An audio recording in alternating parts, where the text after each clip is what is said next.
Pemirsa, berita Kalimantan Selatan kembali berhadir menjumpai Anda. Bersama saya Naila Lutfiana, sejumlah berita dan informasi lainnya yang telah kami siapkan untuk Anda. Berikut berita utama hari ini.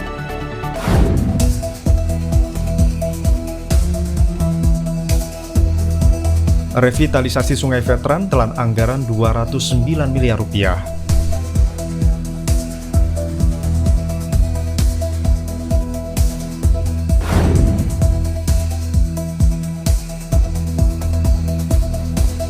Satu buah rumah di Desa Danau Cermin, Kecamatan Amuntai Tengah, Kabupaten Hulu Sungai Utara amblas.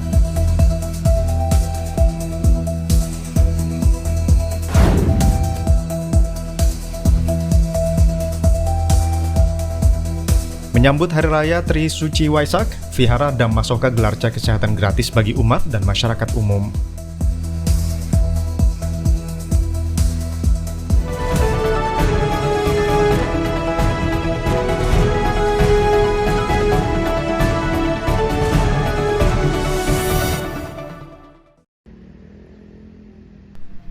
Proyek peningkatan kapasitas Sungai Veteran terus menunjukkan progres signifikan. Hingga awal Mei 2025, proyek tahap 1 ini telah mencapai 25% dengan pekerjaan utama berupa pemancangan panel beton precast CCSP sepanjang 300 meter di tengah aliran sungai. Pejabat pembuat komitmen PPK Sungai dan Pantai BWS Kalimantan 3 Anjas mengungkapkan bahwa pihaknya juga telah memulai pemancangan spon pile untuk pembangunan rumah pompa di Sungai Gardu dan Sungai Bilu. Proyek ambisius ini mengantongi anggaran sebesar 209 miliar rupiah, bersumber dari hibah World Bank melalui program National Urban Flood Resilience Project. Target penyelesaian dipatok di tahun 2026. Pada tahap pertama ini, revitalisasi dilakukan sepanjang 900 meter dari jembatan Simpang Ulin hingga Tahir Square. Kawasan sungai diperlebar menjadi 8 meter dan dikeruk hingga 4 meter guna meningkatkan kapasitas tampung air. Di 25%, sekitar 25%, di mana di pekerjaan yang sudah kita kerjakan saat ini di revitalisasi Sungai Veteran, kita sudah melakukan pemancangan CCSP itu sekitar 300 meter. Terus kemudian di rumah pompa juga sudah kita kerjakan pemancangan spoon pile untuk spoon pile di Sungai Gardu dan di Sungai Bilu. Sementara itu, Kepala Satker Pelaksanaan Jaringan Sumber Air BWS Kalimantan 3 Ridwan Fauzi menegaskan bahwa proyek ini bukan hanya soal estetika, melainkan juga sebagai upaya strategis pengendalian banjir di kawasan veteran dan sekitarnya. Nah, secara umum, secara keseluruhan, gitu kan, nantinya ini Sungai Veteran ini itu kan akan diaktif oleh dua jalan. Sekarang kan yang existing sudah ada gitu kan di jalan veterannya. Nah, kemudian di yang kita posisi berdiri ini nanti akan menjadi jalan di sisi sungai veteran. Karena kenapa di situ ada jalan ya? Karena sebagai untuk akses untuk di area di samping kanan kiri sungai veteran. Kawasan tersebut juga sedang dilakukan pemasangan CCSP dan pengurugan untuk pembangunan jalan inspeksi. Meskipun menuai sejumlah pertanyaan dan kritik dari warga, Ridwan memastikan hasil akhirnya akan menjawab semua kekhawatiran. Peningkatan ini akan didukung dengan pemasangan pintu air dan rumah pompa di 3 titik vital, Kelenteng Suci Nurani, Sungai Bilu, dan Sungai Gardu. Fudel dan Lutfi Darlan melaporkan dari Banjarmasin, Kalimantan Selatan.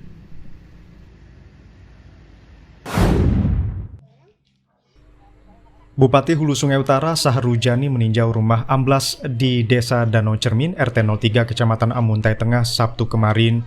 Saat meninjau lokasi, Bupati Sahrujani didampingi Kepala Pelaksana Badan Penanggulangan Bencana Daerah Hulu Sungai Utara, Syamrani, Kepala Dinas Sosial Hulu Sungai Utara, Surya Supi, Kabid Linmas dan Damkar Hulu Sungai Utara, Berkat Syahrul Kalam, dan Kepala Desa Danau Cermin, Jubair. Di kesempatan itu, Sahrujani juga menyerahkan bantuan berupa paket sembako untuk memenuhi kebutuhan korban dalam beberapa hari ke depan. Jadi hari ini kebetulan warga kami, warga Desa Danau Cermin, dapat musibah ambruk rumah serentak ambruknya. Nah, jadi kami perkumpulan hari ini Dinas Sosial, Badan Penanggulangan Bencana, Damkar, Pembakal juga ada. Jadi memberikan bantuan untuk perhatian, dan langkah selanjutnya akan kami rapatkan agar supaya beliau yang diam di rumah sini, kebetulan orangnya lagi garing juga, stop. Jadi ini warga kita yang harus kita perhatikan. Ini tindakan perhatian dari pemerintah Kabupaten Hulu Sungai Utara. Untuk langkah selanjutnya, yang pasti kan beliau ini tetap harus kita sediakan sarana prasarana untuk beliau tinggal. Tapi ini kan butuh proses. Salah secepatnya akan kita lakukan upaya-upaya agar beliau yang garing dan yang menggaduh juga bisa nyaman. Salah, mudah-mudahan ada jalan keluarnya secepatnya. Peristiwa amblasnya rumah ini terjadi pada Sabtu 10 Mei 2025 pukul 11.00 waktu Indonesia bagian tengah. Penghuni rumah pun bergegas keluar dan terpaksa mengungsi di rumah tetangga, khawatir terjadi penurunan tanah susulan. Terlihat amblasnya permukiman milik warga Danau Cermin ini mencapai 70 cm dan sebagian lantai sudah masuk ke dalam air lantaran bangunan ini berdiri di atas lahan gambut. Munawir dan Lutfi Darlan melaporkan dari Kabupaten Hulu Sungai Utara, Kalimantan Selatan.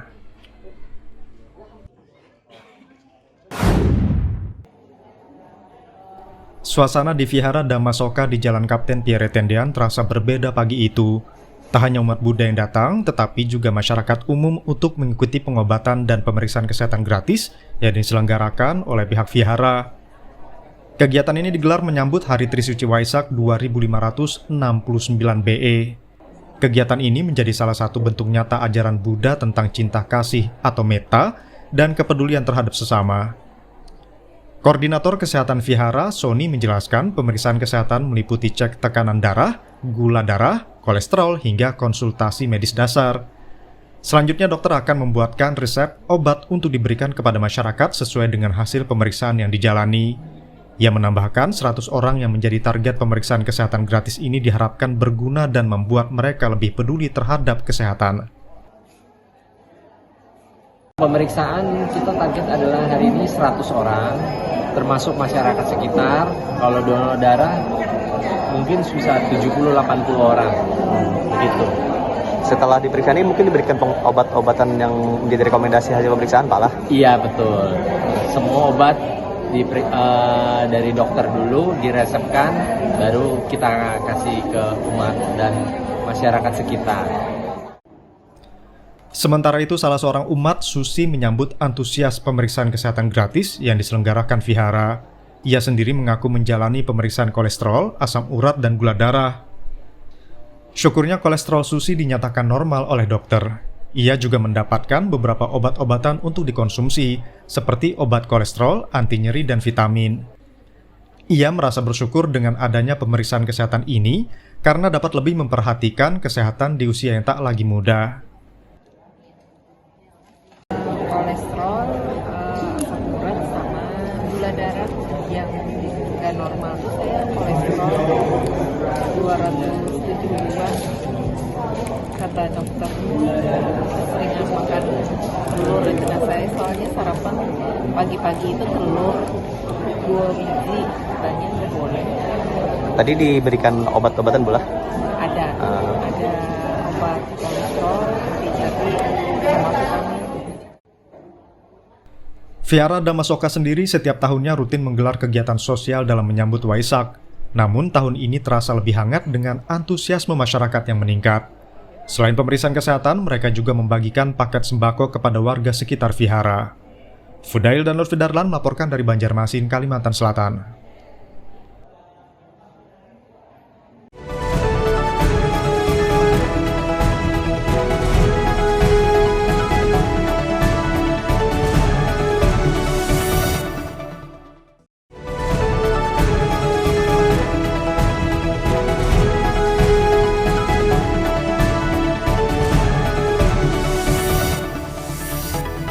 Pemirsa, terima kasih masih bersama kami di Berita Kalimantan Selatan. Untuk Anda yang baru bergabung, berikut berita utama hari ini.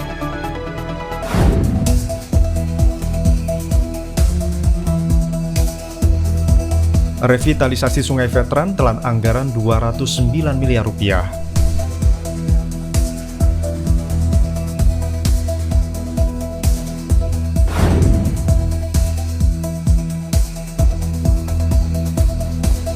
Satu buah rumah di Desa Danau Cermin, Kecamatan Amuntai Tengah, Kabupaten Hulu Sungai Utara amblas.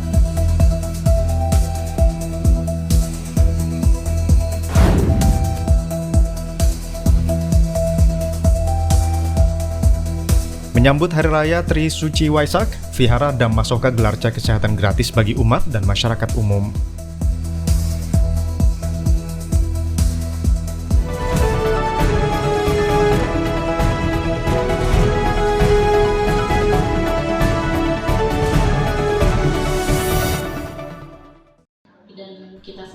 Sekolah Dasar Islam Terpadu SDIT Ukuah Banjarmasin menggelar in-house training di gedung Yayasan Ukuah lantai 2 Banjarmasin Rabu lalu. Koordinator kegiatan, Ustazah Nurul Huda Syamsiah menerangkan kegiatan ini bertujuan untuk membekali para guru agar hebat dan berkualitas dalam mengembangkan proses belajar mengajar kepada siswa. Selain itu, in-house training yang sudah dilaksanakan sejak tahun 2021 ini diharapkan agar guru selalu update dalam memberikan pengajaran kepada siswa-siswinya. Kemudian diharapkan dengan adanya in-house training ini, Yayasan Ukuah dapat mencetak guru yang berkualitas serta memaksimalkan nilai ajar terbaik untuk siswanya. Tak hanya itu, manajemen Yayasan Ukuah menyiapkan trainer yang berkompeten. Peserta yang hadir mengikuti kegiatan ini berjumlah kurang lebih 30 orang. Tema yang diusung dalam kegiatan ini adalah in-house training yang diadakan kembali oleh Yayasan Ukuah dengan bertujuan mencetak generasi guru yang berkualitas dan memaksimalkan nilai ajar dan pengajaran yang terbaik untuk siswa-siswa yang ada di Yayasan Ukuah. Rangkaian kegiatan ini berapa hari Ustazah? Untuk in-house training dilaksanakan dalam 1 bulannya itu ada 2 kali sampai 4 kali untuk pekannya, dan untuk kali ini dilaksanakan selama 3 hari. Selama 3 hari. Program ini di tahun ini atau memang sudah ada tahun sebelumnya? Oke, alhamdulillah untuk kegiatan in-house training ini dilaksanakan sudah dari tahun 2021 dan akan dilanjutkan 2025 dan seterusnya. Yang bertujuan untuk membekali guru-guru hebat yang di sini untuk mengembangkan minat belajar dan proses belajar dan mengajar dan memberikan kualitas yang terbaik untuk siswa-siswanya. Dan juga di sini juga ada pentrainer yang sangat luar biasa dari para manajemen Yayasan Ukuah yang bisa memberikan ilmu dan juga melatih para guru-guru untuk terus berkembang dan update diri dalam proses belajar mengajar. Rahman Leon dan Lutfi Darlan melaporkan dari Banjarmasin, Kalimantan Selatan. Sekolah Dasar Islam Terpadu SDIT Ukuah Banjarmasin memiliki program kegiatan di luar sekolah atau outdoor. Salah satu kegiatan outdoor yang dilakukan adalah mengajak siswa-siswinya berenang di salah satu waterpark di Banjarmasin Selasa lalu. Wakil Kepala Sekolah Bidang Kesiswaan Ustazah Handayani menjelaskan kegiatan outdoor ini adalah agenda rutin setiap tahun yang dilaksanakan oleh SDIT Ukuah 1 dan 2.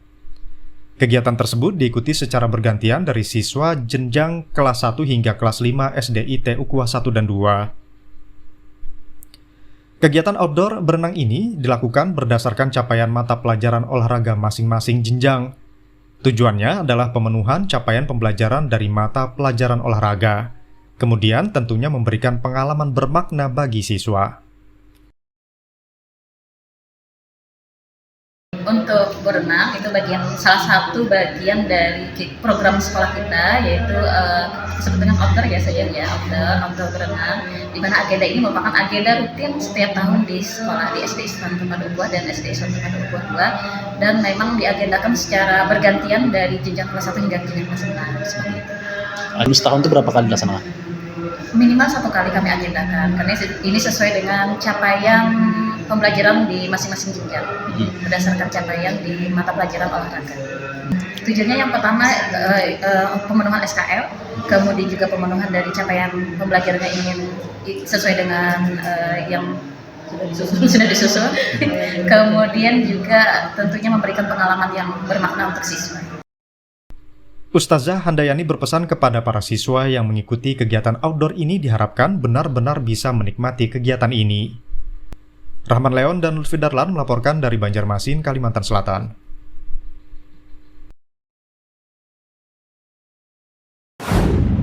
Air merupakan sarana yang sangat vital bagi kelangsungan hidup. Seiring dengan pertambahan jumlah penduduk, perkembangan Kota Banjarmasin baik di sektor pembangunan maupun industri yang terus meningkat mengakibatkan kebutuhan akan air bersih terus bertambah.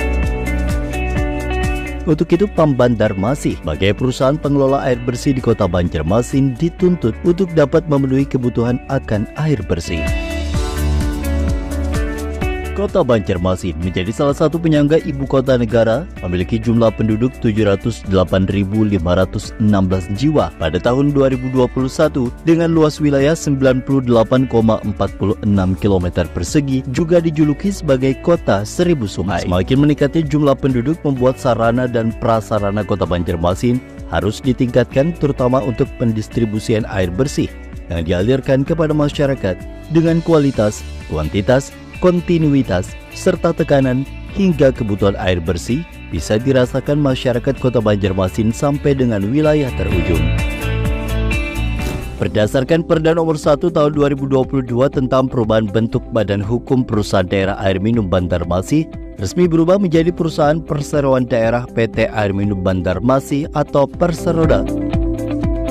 Akte pendirian nomor 05 tanggal 10 Juni 2022 yang disahkan melalui keputusan Menteri Hukum dan Hak Asasi Manusia Republik Indonesia.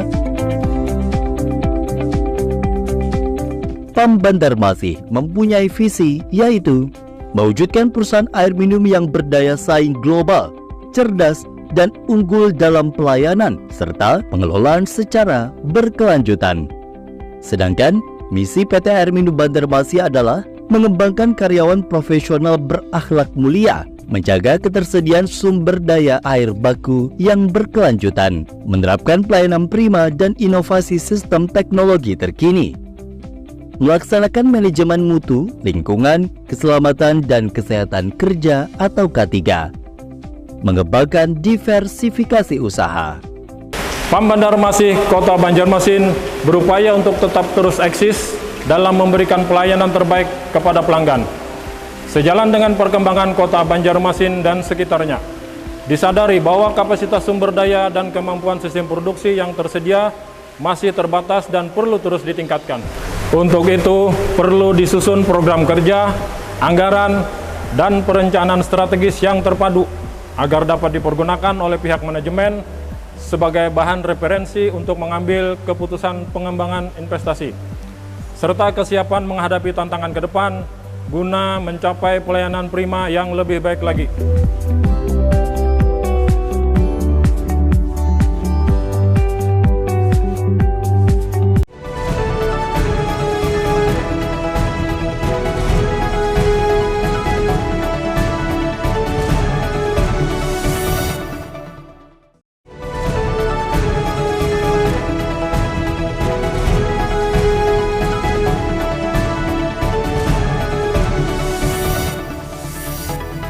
Pemirsa, terima kasih masih bersama kami di Berita Kalimantan Selatan. Untuk Anda yang baru bergabung, berikut berita utama hari ini.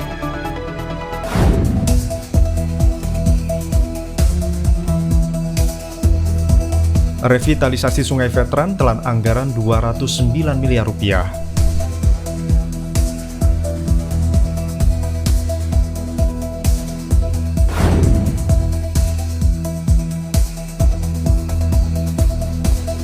Satu buah rumah di Desa Danau Cermin, Kecamatan Amuntai Tengah, Kabupaten Hulu Sungai Utara amblas.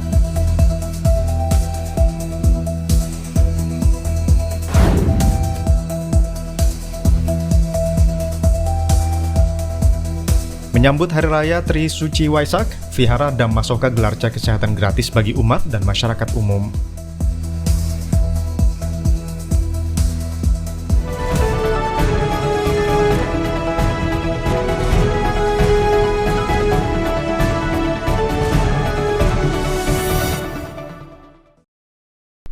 Setelah berhasil menahan imbang Persib Bandung, Barito Putra untuk sementara berhasil keluar dari zona degradasi, naik ke peringkat 15 dengan koleksi 31 poin di 2 laga tersisa. Namun posisi Barito belum sepenuhnya aman karena Semen Padang yang berada di peringkat 16 juga sama-sama mengemas 31 poin, sementara PSS Sleman yang berada di peringkat 17 dengan mengemas 28 poin juga masih punya peluang bertahan di kasta tertinggi. Meski ditahan imbang Barito Putra pada pekan ke-32 Liga 1 2024-2025 di Stadion Gelora Bandung Lautan Api, Persib Bandung yang sudah memastikan gelar juara Liga 1 sejak pekan lalu tetap kokoh di puncak klasemen dengan koleksi 65 poin di atas Persebaya Surabaya dan Dewa United. Saat menjamu Barito Putra Jumat lalu, Persib tetap tampil menyerang sejak awal, namun Barito Putra berhasil lebih dulu memimpin di babak pertama. Barito Putra mampu mencuri gol jelang babak pertama berakhir. Kombinasi antara Nathanael Siringgoringo dan James Moreno berbuah gol, membuat Persib tertinggal 0-1 dari Barito Putra hingga akhir babak pertama. Memasuki babak kedua, Persib yang tertinggal 0-1 langsung menekan untuk mencetak gol penyama. Akhirnya Persib berhasil mencetak gol penyama lewat gol bunuh diri Yuswanto Aditya di menit-menit akhir masa injury time. Tim Liputan, Kalsel Post TV.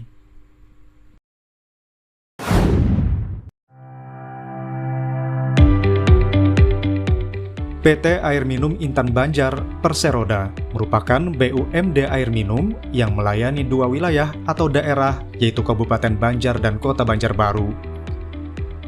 Dua wilayah tersebut sebelumnya merupakan satu daerah dan dipimpin oleh Bupati Kabupaten Banjar. Akan tetapi sejak tahun 1999 terjadi pemekaran wilayah yang menjadikan Kota Banjarbaru berdiri sendiri di bawah kepemimpinan Wali Kota Kota Banjarbaru.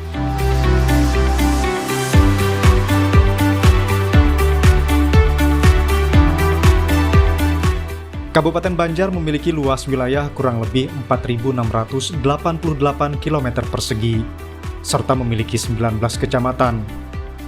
Sedangkan Kota Banjarbaru memiliki luas wilayah kurang lebih 371 km persegi dan terdiri dari 5 kecamatan.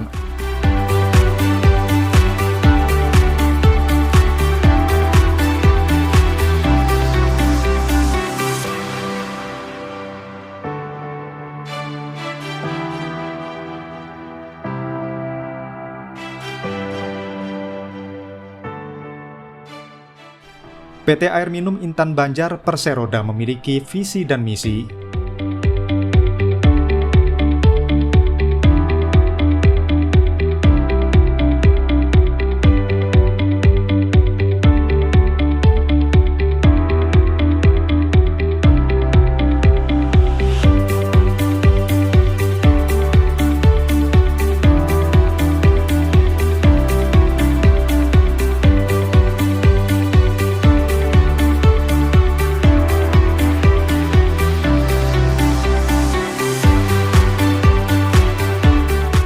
Pemirsa, berita tadi menutup perjumpaan kita hari ini. Saya Naila Alfiana serta kru yang bertugas mengucapkan terima kasih dan sampai jumpa.